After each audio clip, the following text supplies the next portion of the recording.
Okay. Now we'll look and see. Now we have computed the pricings of options. What is at what price is it worth buying or worth selling kind of stuff. The next part is just trying to understand how each of these things are impacting the price of the option. See, if this one changes by 1 rupee, how will my option price change? Increases or decreases? Let's say stock price increases by 1 rupee or decreases by 1 rupee.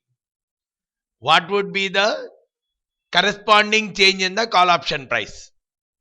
Similarly, if the risk-free rate of return increases by 1% or decreases by 1%, what will be the impact on the option? Or similarly, the sigma increases by 1% or decreases by 1%. What will be the impact on the option price? So understanding this part is typically like a sensitivity analysis. Right? I do a sensitivity analysis because I want to see, in case the sigma is going to change drastically over the period, what would be the impact?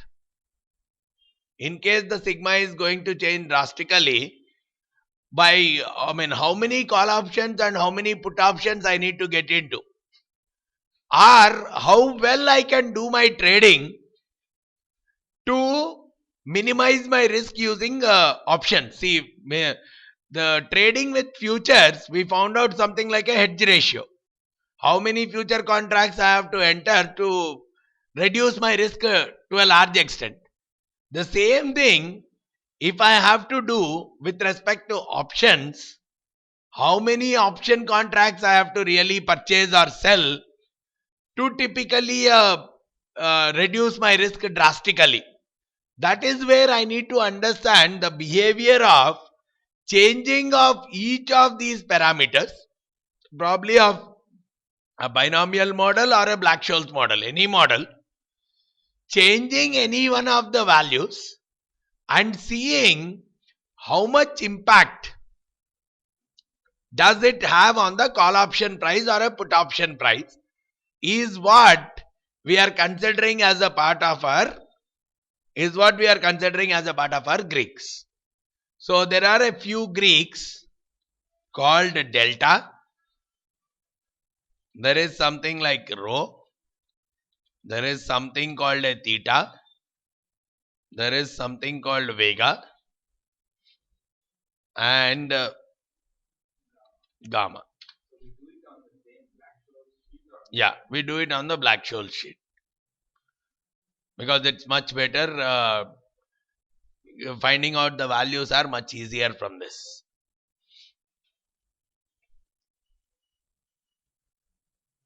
Now, if I want to find out this delta, I would like to see what would be the option price. Now let's say the call option premium is 3.61 here. Right, with these numbers, the call option premium is 3.61. Now my intention is, let's say, okay, just let me note it down somewhere. 3.611457. This is the number. Now let's say I increase the stock price by 1 rupee. 2476. Let's assume tomorrow when the market started, it has gone up by 1 rupee. Now what is happening to the call option price?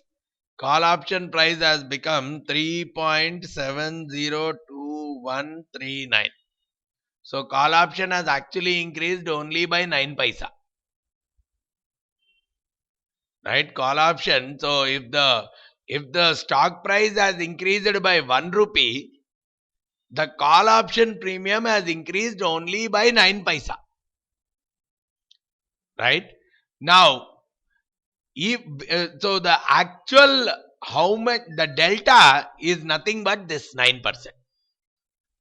By what is the change in the call option price for a change in the stock price by 1 rupee? So probably if I have to define here, 3.611457, this is the number. Now let's say I increase the stock price by 1 rupee. 2476. Let's assume tomorrow when the market started, it has gone up by 1 rupee. Now what is happening to the call option price? Call option price has become 3.702139. So call option has actually increased only by 9 paisa. Right? Now, if the stock price has increased only by 1 rupee, the call option premium has increased only by 9 paisa. By what is the change in the call option price for a change in the stock price by 1 rupee? So probably if I have to define here, change in option price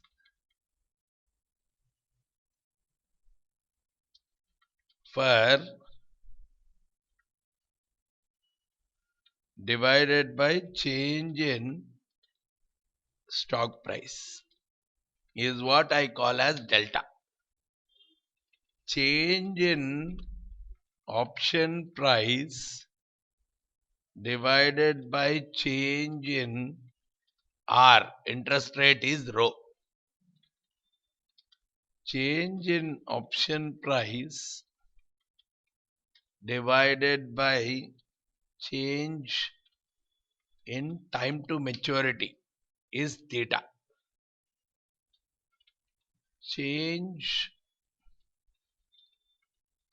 in option price divided by change in volatility or sigma is vega. Change in delta by change in stock price is gamma. These are the 5 Greeks which we would be interested in.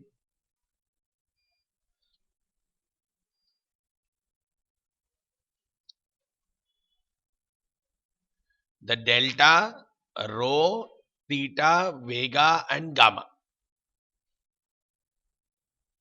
Now, all these things, the better way, this I'll take it back to the original number 2475. Yeah, change in sigma. So the names also are easy to remember, like change in R is rho. With the alphabets you can match out. Right? Change in T is theta, time to maturity. Volatility is vega. Only with the price there is a delta and a gamma. Now, probably if I have to find the impact, if the stock price changes by 1 rupee or 2 rupees or something like that, right? The better way is we'll again use the data table which we have used yesterday, where I'll initially put up the current stock price. This is the current stock price. I'll put it somewhere here. Probably I'll just call this as delta calculation space. So somewhere in the middle, I will put the current stock price. And here, I will keep adding to the bottom of this. I'll keep adding +1 to each of the numbers. At least 2 or 3 numbers I'll maintain like that. 3, 4 numbers. Or probably 3 to the bottom and 3 to the top, let's maintain. And to the top, I'll subtract 1.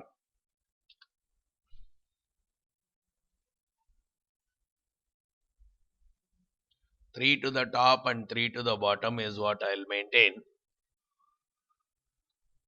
So whatever is the current price, I'll take the price here. And I'll add 1 to that price to the bottom. I'll subtract 1 from the price towards the top. Yeah, I dragged it. I entered it here. This number -1. No, I have pointed it to this one. Because once I change it here, the entire thing will be reflected. So the Excel mode is always like you write it only once, you type the value only once and refer it wherever required. Wherever it has its use, just point to that location and use it. Otherwise, you have to type in so many times, it becomes much tougher. And probably there may be an inconsistency also. Sorry? See, the reason why I have pointed to this is, you could have very well typed 2 numbers and after that drag, you will get a sequence. But the only thing is, tomorrow when you change one value here, All these things should be automatically updated for us to see the updated delta and all that stuff. That will not happen. Like if I change this, let's say to 2480, tomorrow the price has changed to 2480. Here the numbers will be updated. But if you write it manually and drag it, every time it changes, and probably you may do it at 10 different places now. For delta one thing, for rho one thing, for vega one thing. So all those places you have to do it, which means you are taking so much of a time. So, and there may be a lot of inconsistency also in the work. So that's where it's always suggested for an Excel user, write it only once and use formulas only everywhere. No second writing, no second entry of the data. Only one time I should enter 2475, only at one location. Rest all, wherever the 2475 is required, it has to pull from that location itself. Okay. Now here I will put, just like the data table which we discussed in yesterday, one cell up, one cell to the right. I will point to the, let's say, the call option output. This is the output for me. So I'll point to this output. I'll point to this output. Then I will select all this stuff. Go with a data table, data, what if analysis and a data table. Go with a column input cell where this numbers 247273 and all, they need to be replaced here one by one. I'll point to this location. So one by one these numbers will be inputted there in that cell. Whatever that comes in the output will be displayed corresponding to this. So you will see here the values are displayed like this: 3.35, 3.18, 3.10, something like this.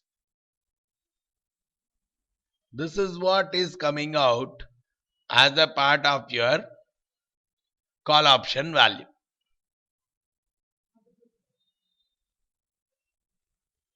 You copied up to here. Then one cell up, one cell to the right, you point to your output equal to whatever the value you have here.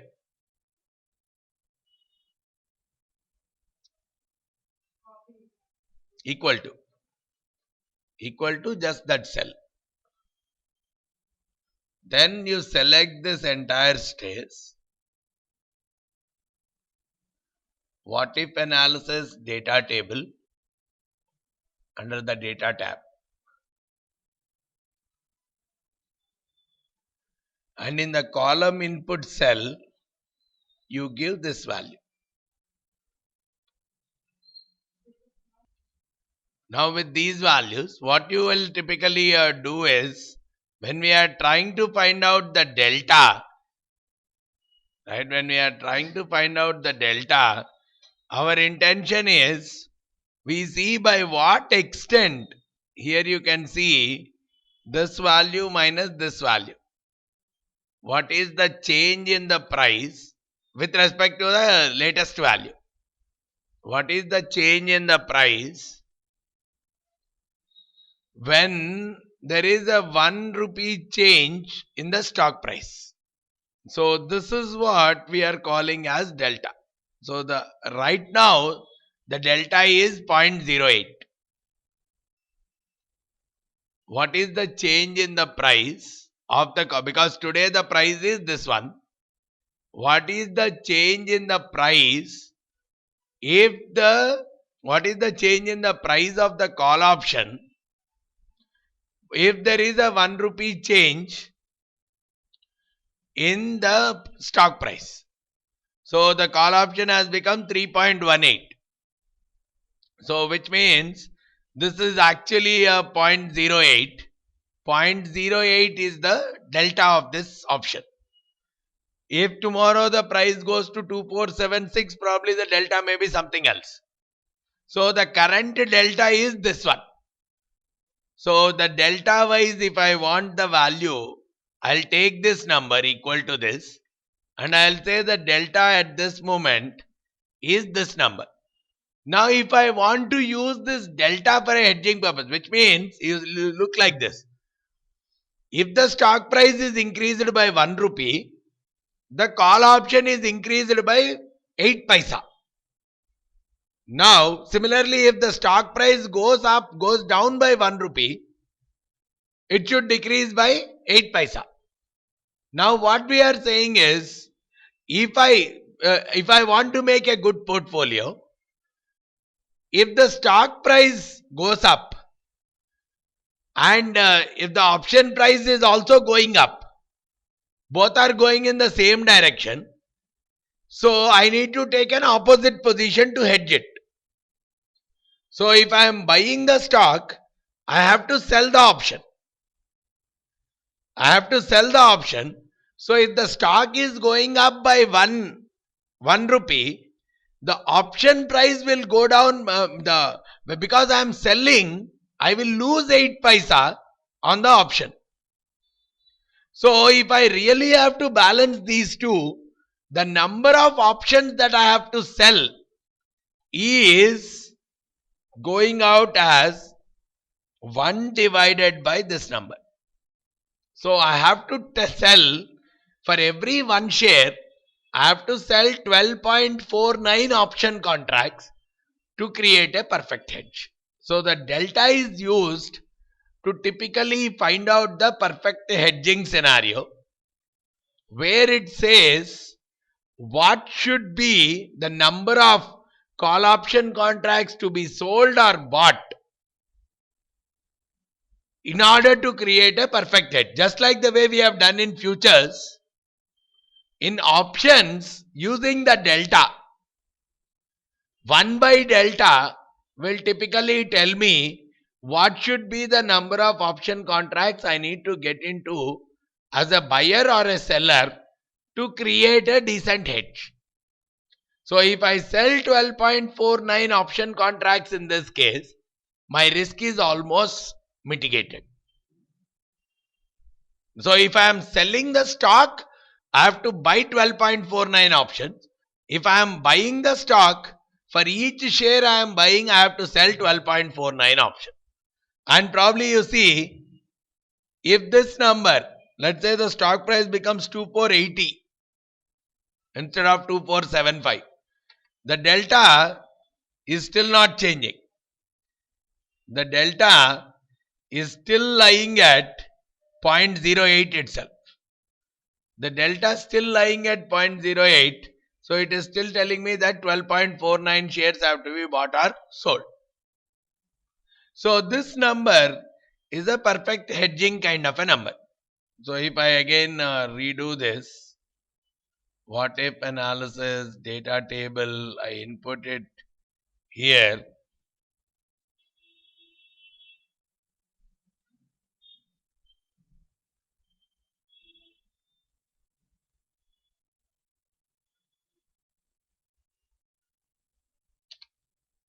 It's again around 8 paisa.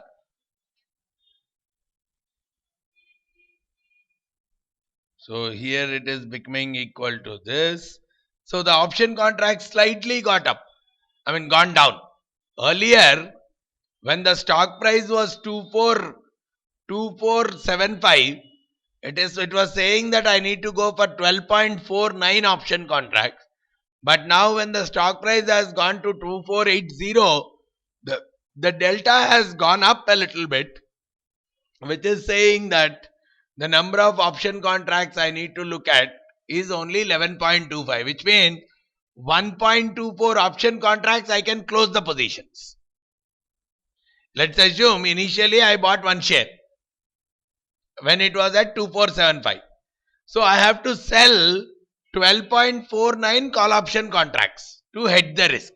So I have entered as a seller on 12.49 option contracts. So tomorrow, let's say the stock price has gone up to 2480. So when the number goes there to 2480, The delta has changed to 0.0884, slightly gone up. The delta going up, the number of option contracts required for a perfect hedge has come down.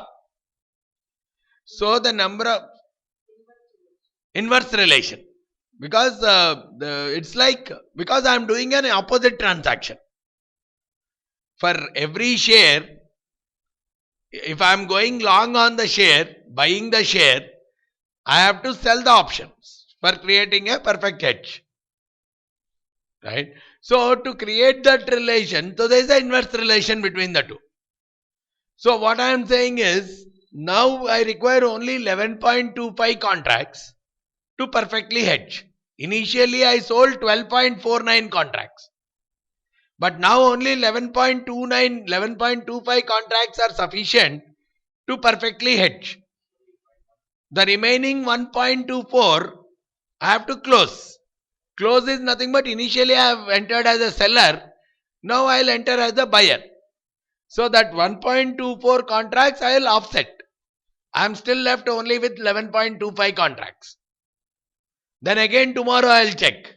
If it is still going down, right, if the delta is going up and the number of contracts are going down, I will do an offset. If the number of contracts are going up, I will create fresh contracts. That's how. See, when I say 11.25, yeah, see, you will not buy one share every day, right? Probably if you already have 5 shares.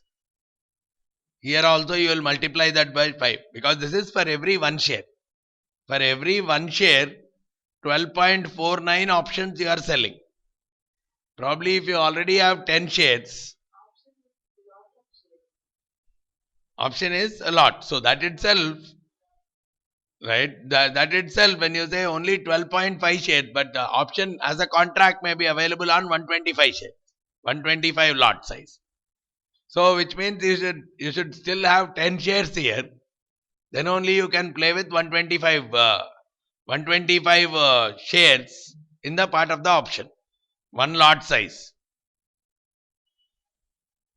Both are talked in terms of shares itself, but there is a minimum lot size with the option. So you will approximately find out how many shares can be hedged when the minimum lot size. See, let's say earlier 125, I mean 12.49 was the number, but your minimum lot size is, let's say, 125.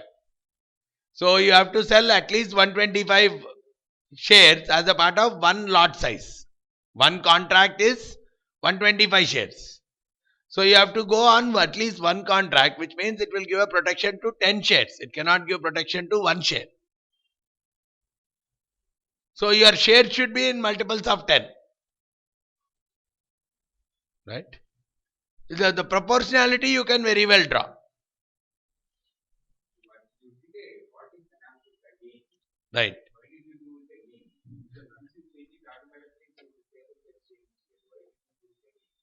No, see, the thing is, sometimes it is not getting dynamically updated.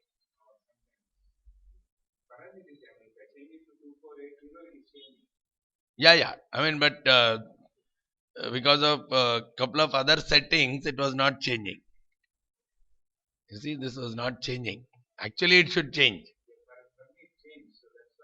Yeah, there is a problem with the setting. That's where I wanted to change the setting, but it was not working. So that's where because earlier when I did some macro, so similar way we can try to compute on the rho, the delta, exactly the same logic. Now let's say I want to do it on Vega. Right, you can do the same logic. The current volatility you take,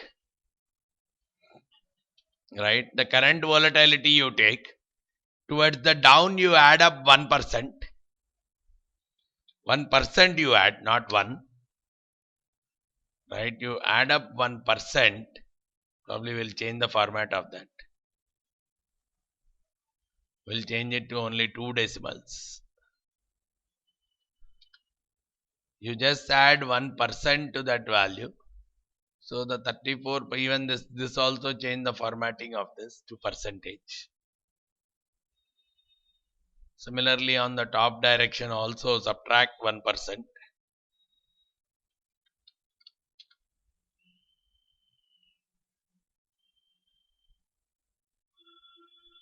So you should get more or less numbers like this,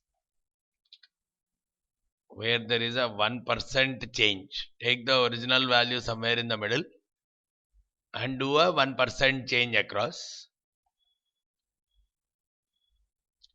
Then again do the same data table approach. To the right,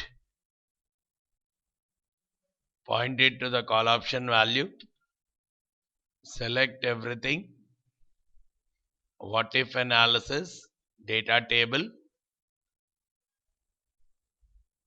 and then point to the volatility, here the sigma part here. Now what we are seeing is a very big change in the volatility. The volatility wise, if the volatility is going much higher, volatility is increasing much higher, I am seeing that the call option price is changing much drastically. For 1% increase in volatility towards the higher side, it's actually impacting. Now you see from here, for a 1% change in the volatility, it is impacting, right? For a 1% change in the volatility, it is the call option price is growing up like anything. So the Vega for me is more and more the change in the price. The change in price for me is what? This value minus this value. This value minus this value divided by the change in the volatility. This value minus this value. Which is telling me that this is my Vega. My Vega is much, so the higher the Vega is, now when I drag it down, it shows the Vega is going up like anything. No, 28 rupees. So, I mean, because this is in percentage, okay. If, see, here we are talking of 1% change. So, this also will be in terms of percentage. So, if for a 1% increase, I am observing by this much percentage, there will be a change. It's a huge change.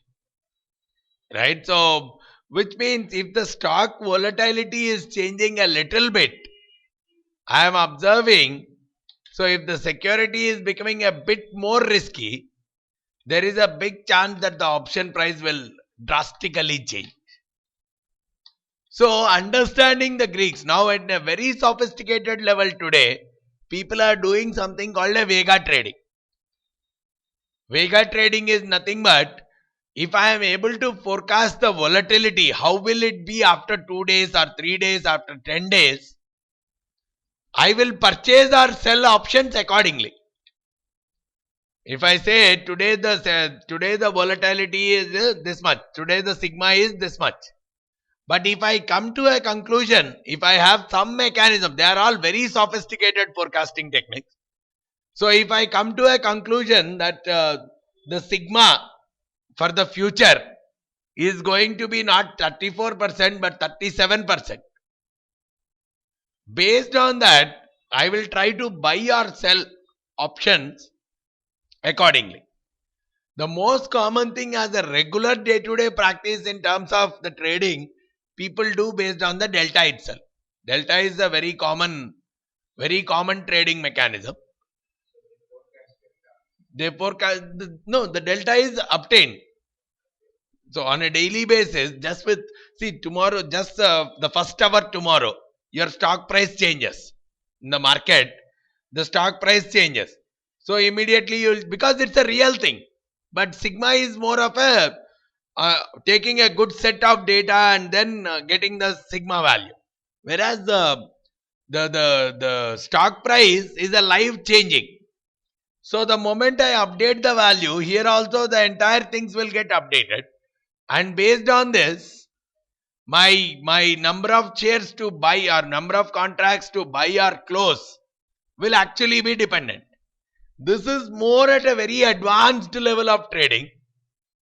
Very in India at this moment, hardly there are players who are getting into Vega tradings and the other based tradings. The reason being, there should be a dynamic tool that will compute the sigma at quite frequent intervals of time, and based on that sigma, how much is your stock price and the option price varying, and based on that, how many option contracts I have to buy or sell, is a very sophisticated aspect.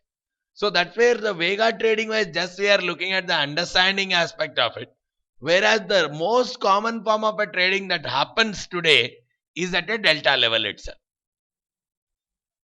Right? But if you get more and more hold on it, okay, there is a 28% change with if the volatility changes by 1%. So now forecasting volatility is a big process. Though there are mechanisms people have devised, but forecasting the volatility itself is a big process. Now, if I can very well make out that this is the future volatility, I can very well play on, I know that the option price will increase by 28%.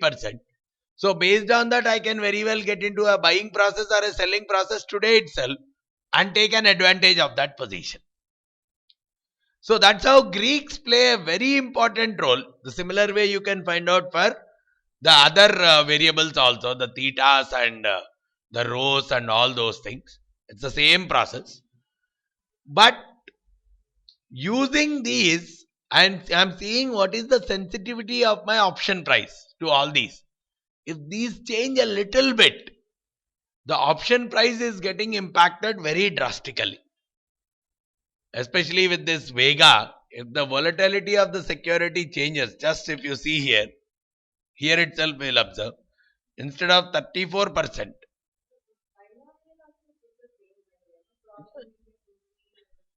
right?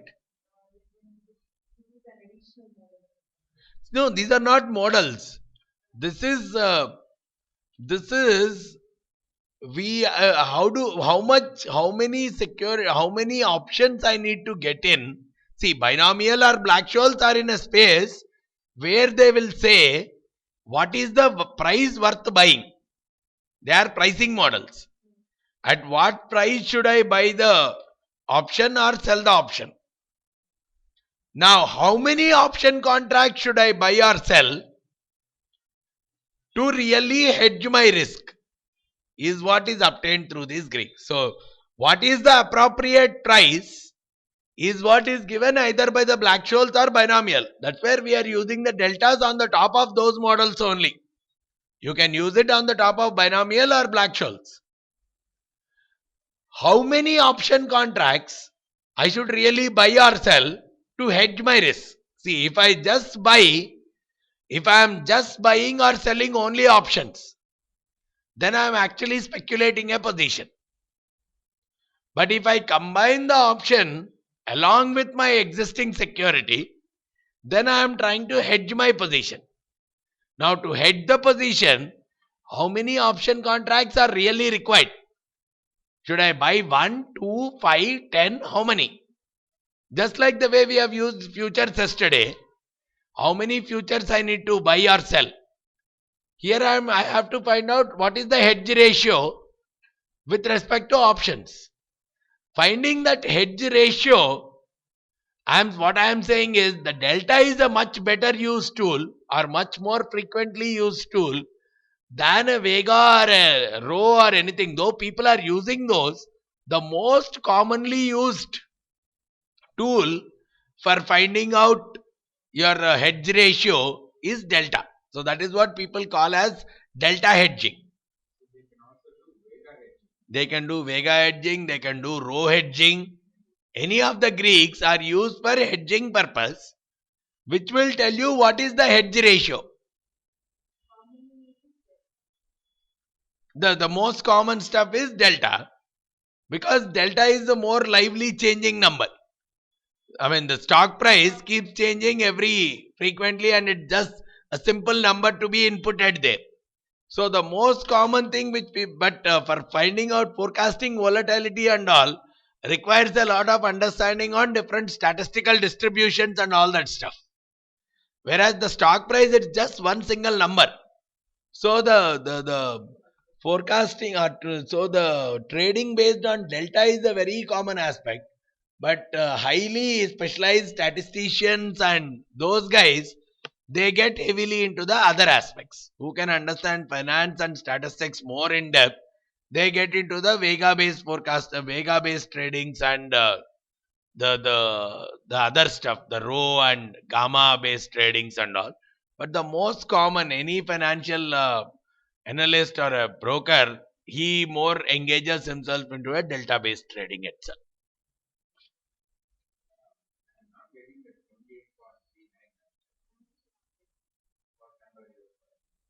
No. This number may be slightly different. Yeah, you are getting the same numbers here. No, if you are getting different, probably yours is right.